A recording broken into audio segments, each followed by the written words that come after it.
Hello everyone, जय हिंद। हाँ जी, कैसे हैं आप लोग? जैसे कि आप सभी जानते हैं बेटे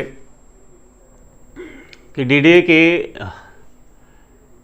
सोशल चैनल पर जो भी आप देखते हैं, यूट्यूब है, फेसबुक है, टेलीग्राम है, वीकली करंट अफेयर की क्लास आपको मिलती है और जो पूरे वीक का करंट होता है हम एक क्लास में उसको जो है एज ए रिकॉर्डेड फॉर्म में आप तक पहुंचाते हैं। तो उसी के रिगार्डिंग आज एक नई क्लास लेकर आपके सामने मैं आया हूँ।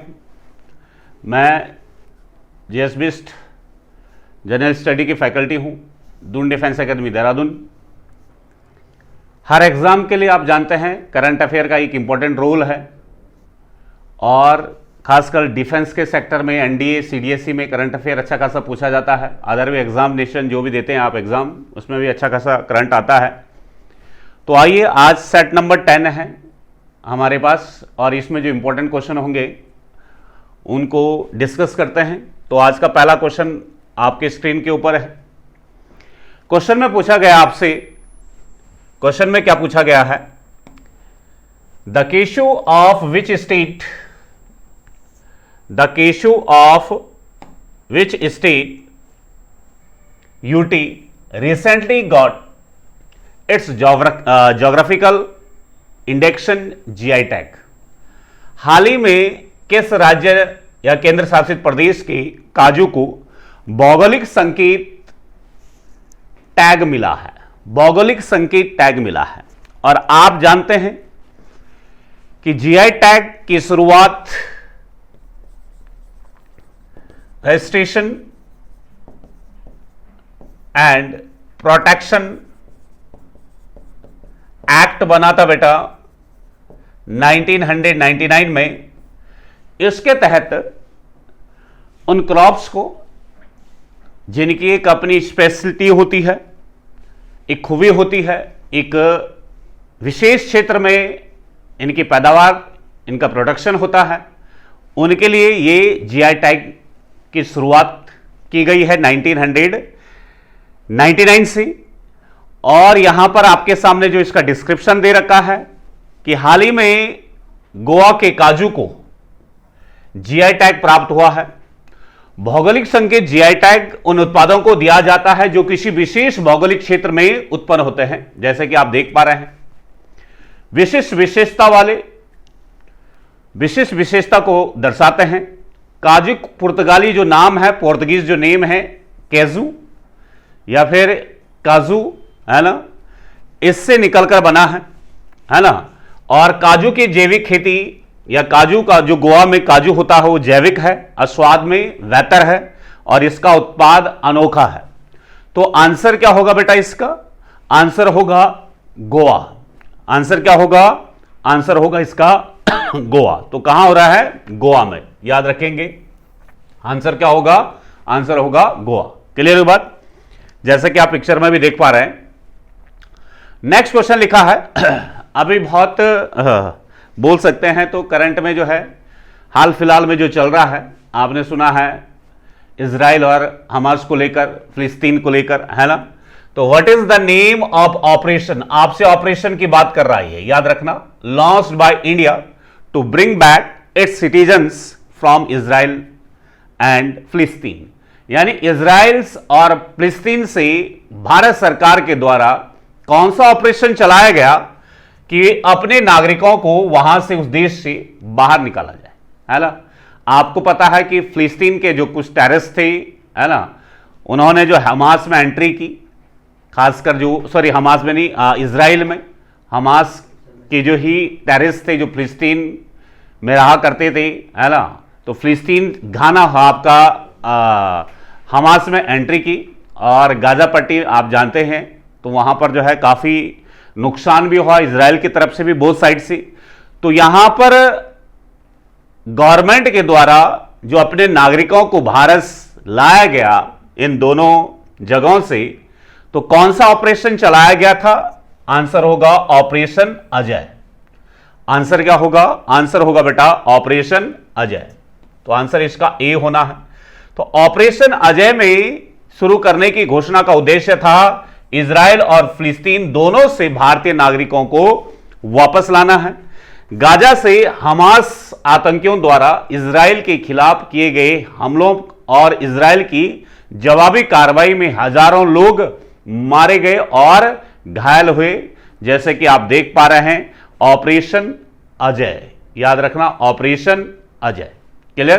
तो ऑपरेशन अजय के तहत जो है लाया गया भारतीय नागरिकों को, इंडियन सिटीजन्स को, जो कहां से, इजराइल और फिलिस्तीन से। तो आपका ये इंपॉर्टेंट क्वेश्चन बन सकता है कि कौन सा ऑपरेशन चलाया था इंडियन गवर्नमेंट के द्वारा।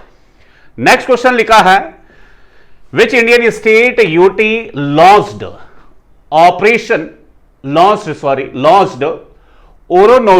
ओरोनोडोई 2.0 शुरू की गई एक स्कीम, एक योजना शुरू की गई है, जिसका लक्ष्य क्या था वो सामने आप पिक्चर में देख पा रहे हैं। किस गवर्नमेंट के द्वारा शुरू की गई है, चीफ मिनिस्टर आप देख पा रहे हैं। ये स्कीम 26 लाख वुमेन है ना, विथ गेटिंग ₹1250 पर मंथ।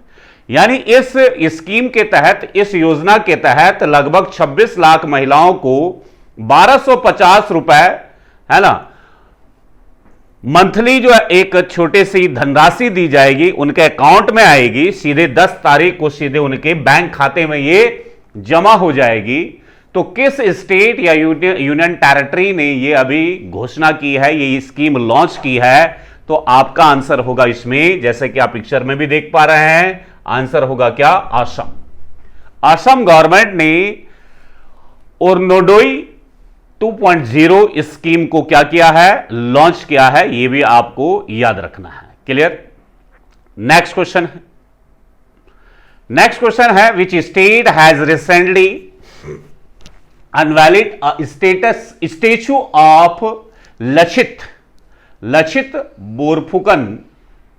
हाल ही में किस राज्य ने लचित बोरफुकन की प्रतिमा का अनावरण किया है? लचित बोरफुकन, ठीक है। तो असम का एक सेनापति हुआ करता था, ओम जो जगह है ना, 1671 में एक लड़ाई में जो है इन्होंने असम पर जो दोबारा से जो है कब्जा किया था 1671 में, ठीक है। 1671 में राम सिंह प्रथम को जो है भगाया था यहां से, राम सिंह फर्स्ट, ठीक है। तो राम सिंह फर्स्ट को यहां से भगाने में कामयाब रहे। सराई घाट का इन्होंने बैटल लड़ाया था। कौन सा बैटल हुआ था? सराई घाट का। तो सराई घाट के बैटल में अगेन एक बार असम पर इन्होंने क्या किया था? असम पर एक बार फिर से अपना कंट्रोल कर लिया था। किसने? लाचित बोरफुकन ने। तो लिखा है हाल ही में किस राज्य में लाचित बोरफुकन की प्रतिमा का अनावरण किया गया है? तो आपका आंसर होगा असम राज्य में, ठीक है। असम राज्य में जो है लाचित बोरफुकन का जो है अभी क्या किया गया था? प्रतिमा का अनावरण किया गया था। और असम के जो चीफ मिनिस्टर है हेमंत बिस्वा शर्मा ने, है ना, ओम सेना कमांडर लचित बोरफुकन की एक मूर्ति का अनावरण किया है। कौन से कमांडर थे? ओम। ये भी आपको याद रखना, ओम आर्मी कमांडर थे ये। इतनी बात क्लियर हुई? हाँ जी। और गुवाहाटी में नारगी सैन्य स्टेशन के भीतर असम आंदोलन के शहीदों की याद में इसे क्या किया जाएगा? विकसित किया जा रहा है, जैसे कि आप पिक्चर में देख पा रहे हैं। तो इसका आंसर क्या होगा बेटा? इसका आंसर होगा क्या? असम। क्लियर हुई बात? नेक्स्ट क्वेश्चन लिखा है, सरिस्ता scheme which was seen in the news was launched by which university? यानी खबरों में देखी गई श्रेष्ठ योजना, ठीक है, श्रेष्ठ योजना या श्रेष्ठ स्कीम किस केंद्रीय मंत्रालय द्वारा शुरू की गई? ठीक है। तो श्रेष्ठ योजना या श्रेष्ठ स्कीम जो है किस मंत्रालय के द्वारा शुरू की गई? आपके पास ये 4 ऑप्शन है। कौन सी मिनिस्ट्री थी जिसने इसको लॉन्च किया है? क्लियर हुई बात? और इससे रिगार्डिंग है क्या ये? तो भारत में सामाजिक न्याय और अधिकारिता मंत्रालय, जिसको बोला जाएगा ministry of social justice empowerment, के द्वारा इसको जो अभी लॉन्च किया गया है। शिक्षा को प्रोत्साहित करने के लिए खासकर एससी है ना, अनुसूचित जाति की सामाजिक आर्थिक स्थिति को सुधारने के लिए स्कीम शुरू की गई है और इनके में जो टारगेट एरिया होंगे, टारगेट जो क्षेत्र होंगे, वहां पर हाई एजुकेशन, उच्च हाई आपका जो स्कूल्स होंगे, उच्च लेवल के जो विद्यालय होंगे, उसमें छात्रों को आवासीय शिक्षा योजना की शुरुआत की गई है। आवासीय शिक्षा योजना, यह भी आपको याद रखना। शेष योजना का मुख्य लक्ष्य क्या था? सरकारी विकास कार्यक्रम में के कवरेज का विस्तार करना, शिक्षा के क्षेत्र के भीतर मुख्य रूप से एससी यानी अनुसूचित जाति के निवास वाले क्षेत्रों में सेवा का अंतराल क्या करना? सुधार करना या सुधारना। ठीक है ना? तो याद रखना, ये जो श्रेष्ठ योजना है, श्रेष्ठ स्कीम है, ये खासकर एससी के लिए है। और हम आपका यूनियन मिनिस्टर जो अभी है डॉक्टर वीरेंद्र कुमार है ना, ने इसको क्या किया? लॉन्च किया है। ये भी आपको याद रखना है, श्रेष्ठ योजना। डन। नेक्स्ट क्वेश्चन लिखा है कि which city is the host of 9th P20 summit in India. 9th P20 actual में G20 आपको पता है, G20 समिट इंडिया में हुई 2023 में। तो इस चीज के रिगार्डिंग भारत में एक सम्मेलन हुआ था और इसकी मेजबानी कहां या किस शहर ने की? तो शिखर सम्मेलन की मेजबानी भारत की संसद द्वारा भारत की G20 प्रेसिडेंसी के ढांचे के तहत एक पृथ्वी, एक परिवार, एक भविष्य, यानी जो थीम थी one earth, one family, one future है ना, के लिए संसद की थीम के साथ की गई। तो याद रखना, यह कहां की गई? इसका आंसर क्या होगा? आंसर होगा नई दिल्ली। कहां? न्यू दिल्ली में जो है ये समिट हुई, P20 समिट। ये आपको याद रखना है। क्लियर हुई बात? नेक्स्ट क्वेश्चन है, नेक्स्ट क्वेश्चन है Mushk Budji. Mushk Budji is an aromatic rice variety cultivated in which state? UT। Mushk Budji एक सुगंधित चावल की किस्म है जिसकी खेती किस राज्य या केंद्र शासित प्रदेश में की जाती है? बहुत इंपॉर्टेंट किस्म है ये, याद रखेंगे आप। ठीक है, और ये केवल इसी स्टेट या यूटी में होती है और इसका जो एरिया है वो भी लिमिटेड है ना। और खासकर इस चावल को आप जब खाते हैं तो खाने में बहुत ज्यादा स्वादिष्ट है, कहने का मतलब है। ठीक है, तो कहां है ये? तो यहां लिखा है मुख्य रूप से रोगों के प्रति संवेदनशील, यानी जो बीमारियां हैं उसके प्रति संवेदनशीलता, और इसकी सीमित उपज यानी लिमिटेड एरिया में इसकी जो पैदावार होती है, इसका प्रोडक्शन होता है, के कारण विविधता विलुप्त होने के कगार पर है। यह किस्म विलुप्त होने के कगार पर है, याद रखना। जैसे कि आप देख पा रहे हैं कहीं ना कहीं ये पहाड़ में होता होगा। J&K लिखा हुआ, जम्मू एंड कश्मीर की में अधिकारी मुस्क बुड्जी नामक सुगंधित चावल की खेती को पुनर्जीवित करने के लिए 5000 हेक्टेयर एरिया को कवर करना है। यह आप याद रखना, कितना? 5000 हेक्टेयर को कवर करना है। इतने एरिया पर इस वैरायटी को एक बार फिर से है ना पुनर्जीवित किया जाएगा, यह भी आपको याद रखना है। तो 5000 कवरेज एरिया है जो रखा गया है। क्लियर? और आंसर क्या होगा? आंसर होगा जम्मू एंड कश्मीर। ठीक है, तो आंसर क्या होने वाला इसका? आंसर होगा इसका जम्मू एंड कश्मीर। क्लियर हुई बात? चलिए नेक्स्ट क्वेश्चन की बात करते हैं। नेक्स्ट लिखा है which country launch Europe's first fully private rocket. Private rocket Miura first है नहीं, यूरोप का पहला पूर्णतः निजी रॉकेट म्यूरा फर्स्ट किस देश ने लॉन्च किया है? इटली, स्पेन, यूके और नॉर्वे। ठीक है, तो पहला जो फुल्ली प्राइवेट रॉकेट होगा वो किस देश ने लॉन्च किया है? तो जैसे कि आप देख पा रहे हैं यहां पर, तो लिखा है यहां पर स्पेन की पीएलडी स्पेस ने म्यूरा फर्स्ट रॉकेट को सफलतापूर्वक लॉन्च किया है। तो आंसर क्या होगा बेटा? स्पेन, जो यूरोप के पहले पूरी तरह से निजी रॉकेट लॉन्च के रूप में ऐतिहासिक मील का पत्थर है। तो यूरोप का ये क्या होगा? पहला होगा। ये भी आप ध्यान रखना। ठीक है, यूरोप के पहले पूरी तरह से निजी यानी यूरोप का पहला प्राइवेट रॉकेट है म्यूरा फर्स्ट, एक पुनर्प्राप्ति योग्य रॉकेट है ना। जिसे दक्षिण पश्चिम स्पेन में एक साइट से लॉन्च किया गया था। इसे यूरोप के अंतरिक्ष प्रयासों के लिए महत्वपूर्ण प्रगति के रूप में देखा जा सकता है, जिसने हाल ही के वर्षों में चुनौतियां और देरी का क्या किया था, सम्मान किया था। तो म्यूरा फर्स्ट किस देश ने लॉन्च किया? आपका आंसर होगा स्पेन। और ये यूरोप का क्या था, पूरी तरह से फर्स्ट प्राइवेट रॉकेट था। ये भी आपको याद रखना, पूरी तरह से निजी रॉकेट है पहला। ठीक है, नेक्स्ट लिखा, इंपॉर्टेंट क्वेश्चन बन सकता है आपके लिए, एशियाई खेल 2023 है ना, कि पदक तालिका में भारत का कौन सा स्थान है? What is the place of India in the Asian game 2023 medal table? यानी सबसे पहले तो ये बताएं कि एशियाई खेल 2023 का आयोजन कहां हुआ। तो भारत ने एशियाई खेलों में पहली बार, याद रखना, 100 प्लस, कितना, 100 प्लस मेडल है ना का आंकड़ा पार किया। एशियाई खेलों में 28 इसमें गोल्ड है, 28 गोल्ड है, 38 आपका जो है सिल्वर है और 41 क्या है, ब्रॉन्ज है। जैसे कि आप इस टेबल में देख पा रहे हैं, टोटल कितने हैं, 107 है, 28 गोल्ड, 38 आपका सिल्वर एंड 41 ब्रॉन्ज। यानी कौन सी पोजीशन पे है इंडिया? फोर्थ पोजीशन में सॉरी, फोर्थ पोजीशन पे है इंडिया, याद रखेंगे। फर्स्ट पे चाइना है, दूसरे पे जापान है, थर्ड पे रिपब्लिक ऑफ कोरिया है और फोर्थ पे इंडिया है। अच्छा, 2023 का जो ये एशियाई खेल है ये चाइना में हुआ। इससे पहले 2018 का जो एशियाई खेल हुआ था ये जकार्ता में हुआ था, याद रखना, ये भी आपका आंसर है जकार्ता।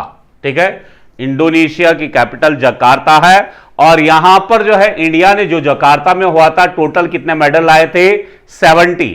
और अभी कितने हैं? 107। प्रत्येक एवरी 4 ईयर के जो डिफरेंस पर या एवरी 4 वर्ष के अंतराल पर एशियाई खेलों का आयोजन किया जाता है। और फर्स्ट एशियाई खेल नई दिल्ली में हुई थी 1951 में। ठीक है, टोकनाइजेशन, ठीक है ना, लिखा हुआ है tokenization which was seen in the news is associate with. Tokenization जो समाचार पत्रों में देखा गया था, किससे संबंधित है?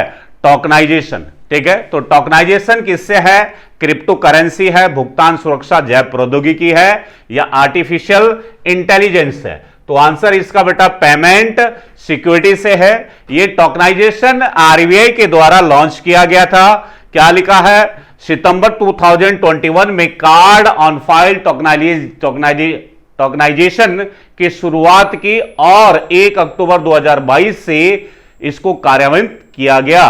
टोकनाइजेशन का तात्पर्य टोकन नामक वैकल्पिक कोड का वास्तविक कार्ड विवरण के प्रतिस्थापन से है। यानी जो कार्ड होगा उसका एक आपके पास क्या आ जाएगा? मोबाइल के जरिए टोकन मिलेगा। यानी जितना आप ट्रांजैक्शन करते हैं, जो आपका अकाउंट से रिलेटेड इंफॉर्मेशन है, वो एक टोकन से संबंधित ऐप पर या एप्लीकेशन पर आपको दिया जाएगा।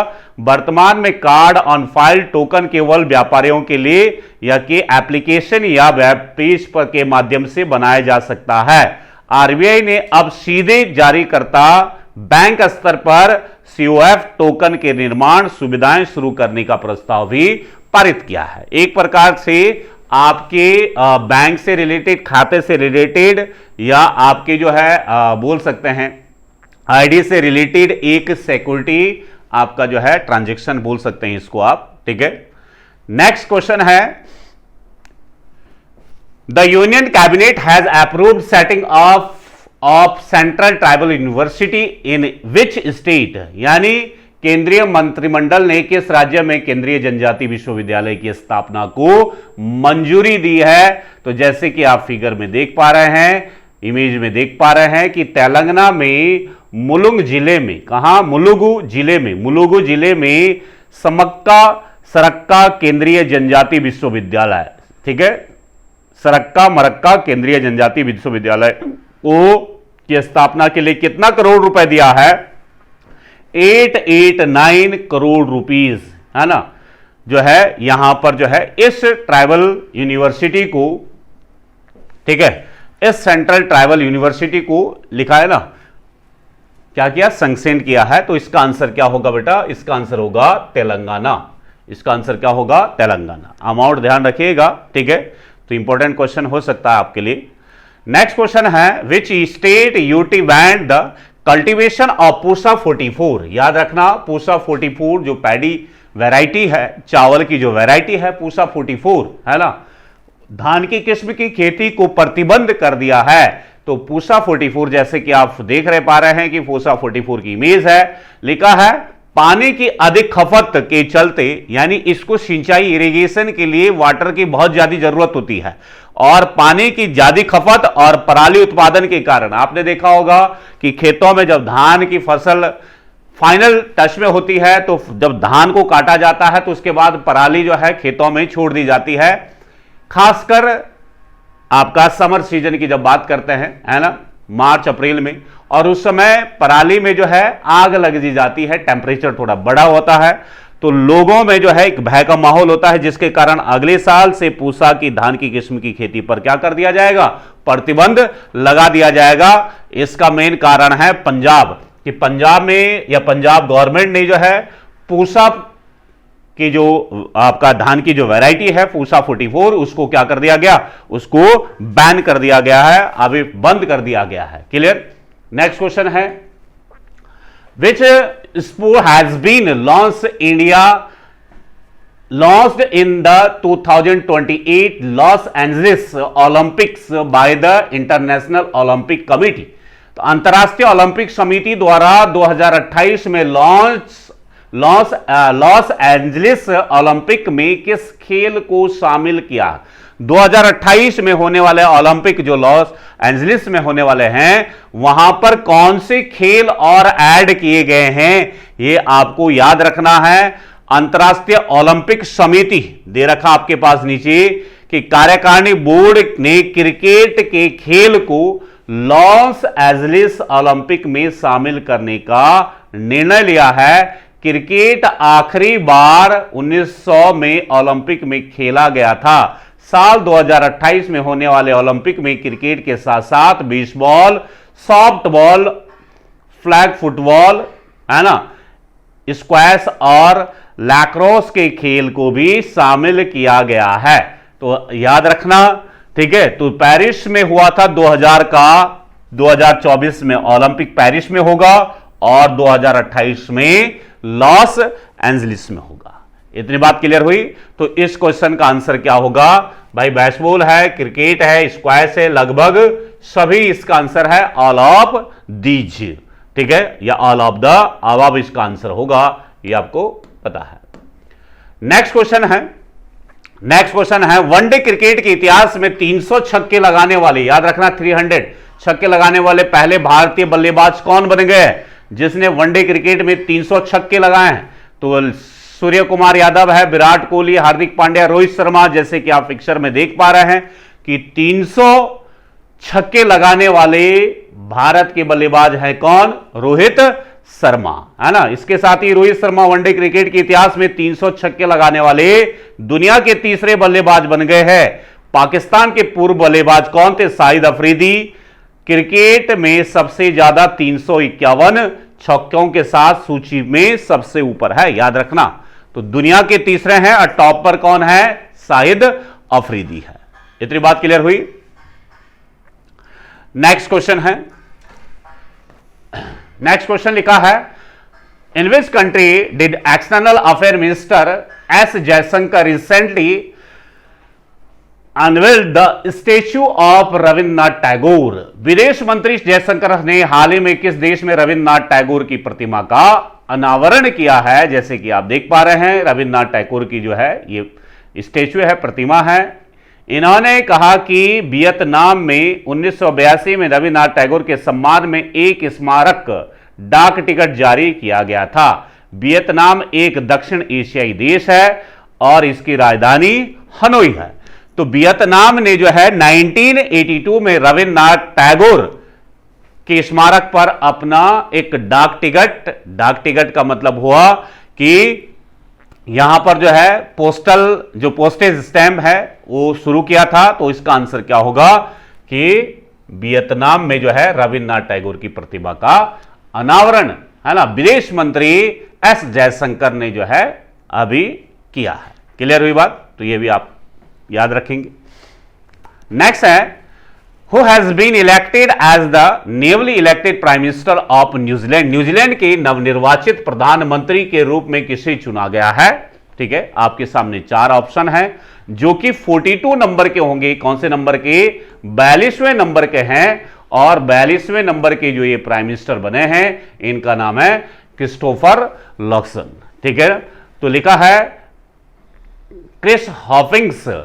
क्रिस हॉपिंग्स न्यूजीलैंड के प्रधानमंत्री हैं, जिनकी जगह लक्सन लेंगे, है ना। क्रिस्टोफर लक्सन न्यूजीलैंड के कौन से नंबर के प्रधानमंत्री बनेंगे?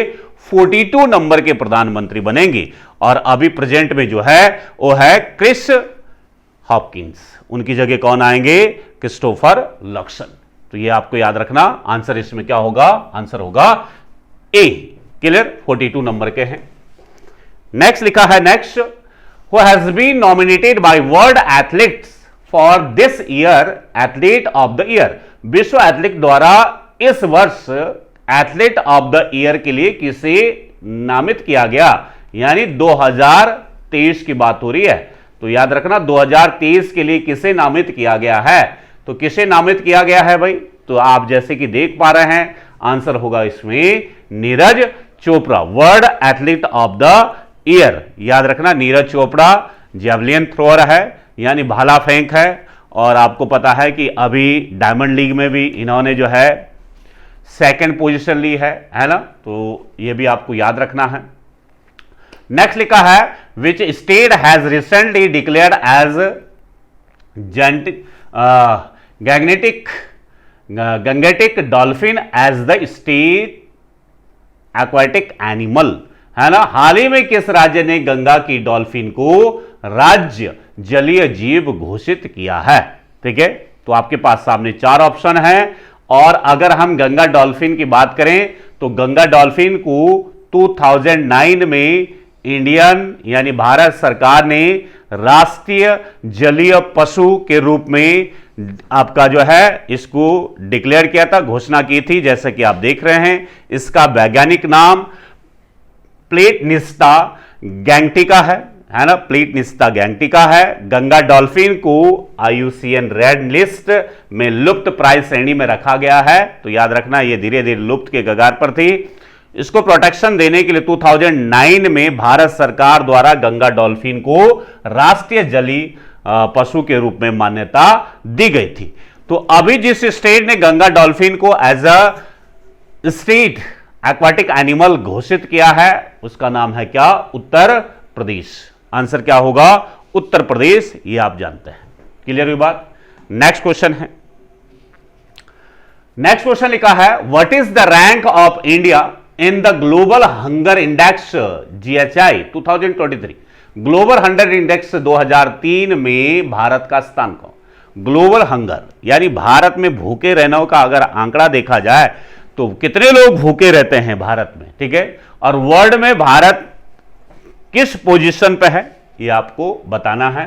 तो अगर हम बात करेंगे तो ग्लोबल हंगर स्टैट 2023 में भारत 125 देशों में से 111वें स्थान पर है। ये बहुत बड़ा चिंता का विषय है भारत के लिए। याद रखना 125 देशों में 111वें स्थान पर है, जैसा कि आप देख पा रहे हैं पिक्चर में, जो क्या दर्शाता है कि भूख से निपटने में इसकी प्रगति 2015 से स्थिर है। 2023 ग्लोबल हंगर इंडेक्स में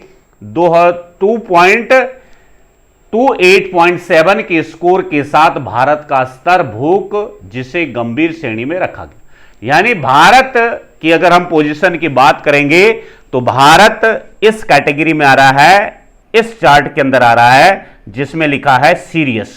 ठीक है, अगर परसेंट 20 से ऊपर है और लगभग 35 से नीचे है तो आप सीरियस में आ रहे हैं, आपको सोचना पड़ेगा इसके बारे में। तो याद रखना 125 में से 111वें स्थान पर है भारत। क्लियर? तो यह भी आपको याद रखना है। नेक्स्ट लिखा है, which country inaugurated the 82 kilometre Padma bridge rail link project तो आपको पता है पद्मा ब्रिज कहां होगा। 42 किलोमीटर लंबी पद्मा ब्रिज रेल लिंक परियोजना का उद्घाटन किस देश ने किया है, किस देश ने किया है, जैसे कि आप ध्यान रहे हैं, है ना, पद्मा मल्टीपर्पज ब्रिज इन बांग्लादेश। तो कौन से देश ने जो है इसको अभी इनॉग्रेट किया है, आंसर होगा बांग्लादेश। बांग्लादेश की प्रधानमंत्री का नाम है शेख हसीना ने मंगलवार को 82 किलोमीटर लंबे पद्मा ब्रिज रेल लिंक का उद्घाटन किया है, जो चीन की बेल्ट एंड रोड पहल के तहत निर्मित देश की सबसे बड़ी बुनियादी ढांचा परियोजनाओं में से क्या है, एक है। ठीक है, तो यह भी आपको याद रखना, आंसर क्या होगा, बांग्लादेश। डन। नेक्स्ट लिखा है, इसरो के दूसरे स्पेस पोर्ट से जुड़ा कुलशेखरापट्टिनम किस राज्य में स्थित है। कुलशेखरापट्टिनम इसरो से संबंधित है। कुलशेखरापट्टिनम यह आपको बताना है, यह किस राज्य में स्थित है, कुलशेखरापट्टिनम। ठीक है, इसरो। तो अगर हम बात करेंगे कि कुलशेखरापट्टिनम लिखा है भारतीय अंतरिक्ष अनुसंधान संगठन इसरो दूसरा स्पेस पोर्ट तमिलनाडु के थुकुडी जिले के कुलशेखरापट्टिनम में लगभग 2 वर्षों में बनेगा ये। ठीक है ना।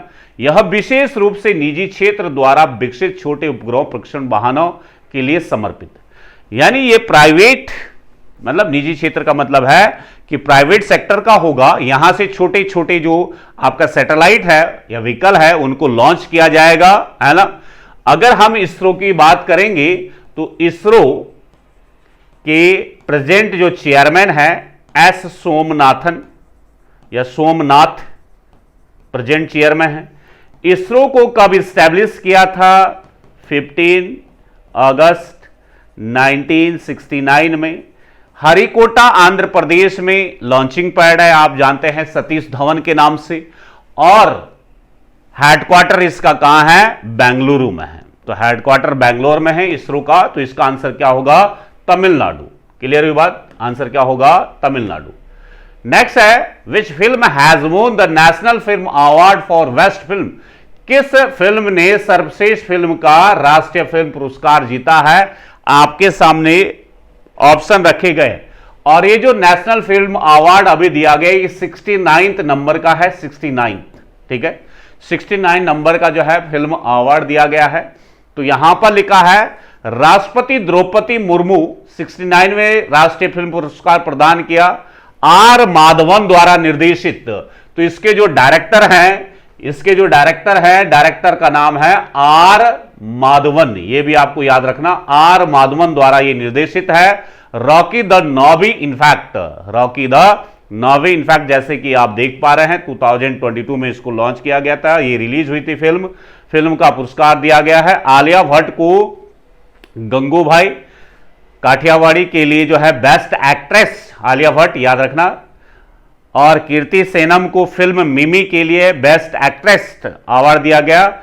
सर्वश्रेष्ठ मनोरंजन फिल्म का पुरस्कार लोकप्रिय फिल्म आरआर को सर्वश्रेष्ठ लोकप्रिय सबसे पॉपुलर फिल्म का अवार्ड मिला है। तो यह भी आपको याद रखना है। क्लियर। तो इसका आंसर क्या होगा, भाई, आंसर होगा, हाँ जी, आंसर होगा बी, है ना, rocketry the Nambi effects. Done. Next question की बात करते हैं। अगला क्वेश्चन है, ग्लोबल मैरीटाइम इंडिया समिट 2023 किस शहर में आयोजित किया जा रहा है। ठीक है, तो global India summit maritime India summit 2023, तो ग्लोबल इंडिया समिट 2023 की अगर हम बात करेंगे तो ये किस शहर में हुआ, न्यू दिल्ली में, चेन्नई में, मुंबई में और आपका जो है कोलकाता में। तो कहां हो रहा है ये, तो आंसर होगा इसका, ये मुंबई में है। ठीक है, इस मौके पर पीएम मोदी ने ब्लू इकोनॉमी के दीर्घकालिक ब्लूप्रिंट अमृत काल विजन 2047 का भी उद्घाटन किया है। यह भी आपको याद रखना है, कौन, अमृत काल विजन 2047। क्लियर, यह भी आप याद रखना। दीनदयाल बंदरगाह प्राधिकरण में Tuna Tekra all weather deep draft terminal की भी आधारशिला रखी है। ठीक है, और ये ग्लोबल मैरीटाइम इंडिया समिट 17 से 19 नवंबर के बीच हुई थी। क्लियर, ये भी आपको याद रखना है। डन, तो इतना देख लीजिएगा आप इसमें ग्लोबल इंडिया समिट 2023 में। ठीक है, नेक्स्ट क्वेश्चन है, इसके बाद अगले क्वेश्चन की तरफ चलते हैं। अगला क्वेश्चन रहेगा आपका, हाँ जी, नेक्स्ट क्वेश्चन आपके सामने है। क्वेश्चन लिखा है, where was the 19 foot all statue of B R Ambedkar the principal architecture of India constitution unveiled outside India. भारत के संविधान के प्रमुख वास्तुकार डॉक्टर भीमराव अंबेडकर की 19 फुट ऊंची प्रतिमा का अनावरण भारत के बाहर कहां किया गया? न्यूयॉर्क में किया गया, वाशिंगटन में किया गया, फ्लोरिडा में किया, या कैलिफोर्निया में किया गया? 19 फुट, जैसे कि आप देख पा रहे हैं 19 फुट है ना कि जो प्रतिमा है, कहां किया गया? आंसर होगा इसका बी, वाशिंगटन। आंसर क्या होगा? बी, वाशिंगटन में किया गया। क्वेश्चन नंबर 25 में लिखा है, which village in Punjab, important question हो सकता है। Question number 25, which village in Punjab has received the title of best tourism village of India 2023। Punjab के किस गांव को भारत का सर्वश्रेष्ठ पर्यटन गांव 2023 का खिताब मिला है? जैसे कि आप पिक्चर में देख पा रहे हैं। ठीक है, तो लिखा है, यह पुरस्कार केंद्रीय पर्यटन मंत्रालय द्वारा दिया गया गांव की सांस्कृतिक विरासत को बचाने के लिए, सुरक्षित रखने के लिए, संरक्षित करने के लिए, है ना, टिकाऊ पर्यटन को बढ़ावा देने के प्रयासों को मान्यता देने के लिए यह पुरस्कार मिला है ना। पंजाब के किस गांव को यह पुरस्कार मिला है? पंजाब के किस गांव को यह पुरस्कार मिला है, यह भी आपको याद रखना है। तो आंसर इसका होगा, आंसर होगा बेटा क्या? आंसर होगा डी। ठीक है, नवानपिंड सरडरन। ठीक है, आंसर होगा इसका डी। नेक्स्ट क्वेश्चन लिखा है इसमें, when is world migratory bird day, है ना, migratory bird day celebrated in 2023, marking two global events for the year. वर्ष के लिए 2 वैश्विक घटनाओं को चिन्हित करते हुए तो 2023 में विश्व प्रवासी पक्षी दिवस कब मनाया गया? विश्व प्रवासी पक्षी दिवस, प्रवासी पक्षी दिवस का मतलब एक देश से दूसरे देश में जाने वाले जो पक्षियां हैं उनके लिए जो है आप सीजन के अकॉर्डिंग अपनी जगह बदलते हैं। विश्व प्रवासी पक्षी दिवस वर्ष में 2 बार मनाया जाता है, याद रखना।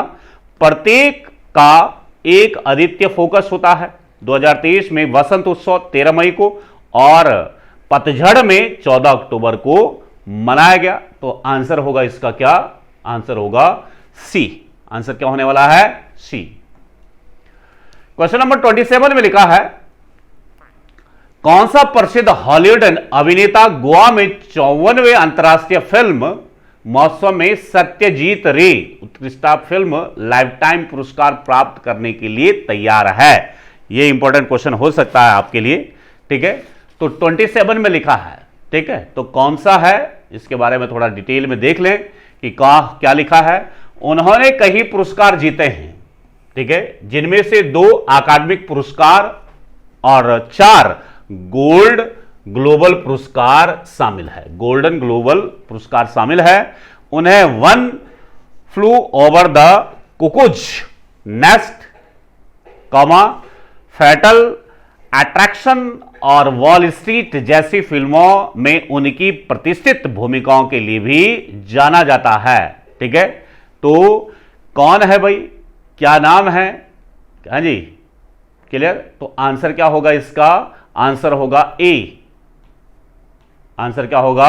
आंसर होगा ए, मिशेल डॉगल्स। ठीक है, आंसर होगा ए।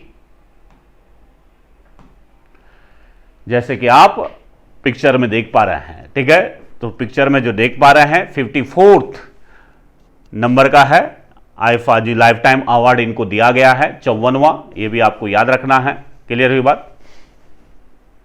नेक्स्ट क्वेश्चन है इसके बाद, अगला क्वेश्चन पे चलते हैं। नेक्स्ट क्वेश्चन है, which city in India aiming the became the first wetland city? Bharat का कौन सा शहर पहला वेटलैंड शहर बनने का लक्ष्य रखता है? कौन सा शहर पहला वेटलैंड शहर बनने का लक्ष्य रखता है, यह आपको बताना है। पहला वेटलैंड शहर के रूप में जिसे जाना जाता है, ठीक है। हजारों झीलों की भूमि के नाम से वो शहर है। झीलों की भूमि, हजारों झीलों की भूमि, तो सॉरी, फिनलैंड को कहा जाता है। झीलों की नगरी कहा जाता है, ठीक है। झीलों की नगरी के नाम से फेमस कौन? उदयपुर, जैसे कि आप देख पा रहे हैं। उदयपुर को जो है भारत का पहला वेटलैंड, यानी वेटलैंड का मतलब होता है दलदल, जहां पर नमी बहुत ज्यादा है, पानी की मात्रा बहुत ज्यादा है ना। वर्ल्ड में अगर हम बात करेंगे तो टोटल वर्ल्ड में कितनी ऐसी सिटी है, सिटी की बात हो रही है ना, प्लेस की बात हो रही है। कितने शहर हैं जिनको वेटलैंड का दर्जा दिया गया है? लगभग 42 सिटी आती है। इंडिया में अगर हम बात करेंगे तो एक उदयपुर हो गया इंडिया में, और दूसरे नंबर पर एक और सिटी है जिसका नाम है भोपाल। तो भोपाल सिटी है। तो दो पहली सिटियां हैं ये, जिनको जो है क्या बोला गया? दलदल क्षेत्र में काउंट किया गया है, या फिर वेटलैंड शहर, क्षेत्र नहीं, वेटलैंड सिटी के रूप में जो है बनाने का लक्ष्य रखा गया है। तो भोपाल भी है उदयपुर के साथ, ये भी आपको याद रखना है। क्वेश्चन नंबर 29 में लिखा है कि किस तमिल लेखिका को उनके संस्मरण सूर्य वामसम के लिए 2022 में सरस्वती सम्मान से सम्मानित किया गया? किसके लिए? सूर्य वामसन। के बिरला फाउंडेशन के द्वारा यह प्राइज दिया जाता है, याद रखना, लिखा भी के बिरला फाउंडेशन। 1991 से यह पुरस्कार दिया जाना शुरू किया गया। तो कौन होगा इसका आंसर? क्या है? तो आंसर होगा इसका बेटा, आंसर होगा डी, श्रीनिवास, ठीक है। आंसर होगा डी। हाँ जी, जैसे कि लास्ट क्वेश्चन था, who launch the book of life my dance with Buddha for success. तो ये बुक को लॉन्च किसने किया? तो जैसे कि आप देख पा रहे हैं, द बुक ऑफ लाइफ को लॉन्च करने वाले विवेक राजन अग्निहोत्री है। आंसर इस क्वेश्चन का क्या रहेगा? डी। लखनऊ में इस बुक को लॉन्च किया गया था। इसके जो राइटर हैं, लेखक है डॉक्टर बलराम भार्गव थे, सॉरी भार्गव हैं, याद रखना, ठीक है। तो डॉक्टर बलराम भार्गव के द्वारा जो है बुक लिखी गई है, ठीक है। तो याद रखेंगे, आज के जो 30 क्वेश्चन हैं आपके सामने रखे हैं, अच्छे से पढ़िएगा, रिवाइज करते रहेगा, अपना ख्याल रखें। अब मिलते हैं जल्दी ही नेक्स्ट क्लास में नेक्स्ट वीडियो के साथ। तब तक जय Hind. Kindly subscribe D-Day YouTube channel and don't forget to press bell icon.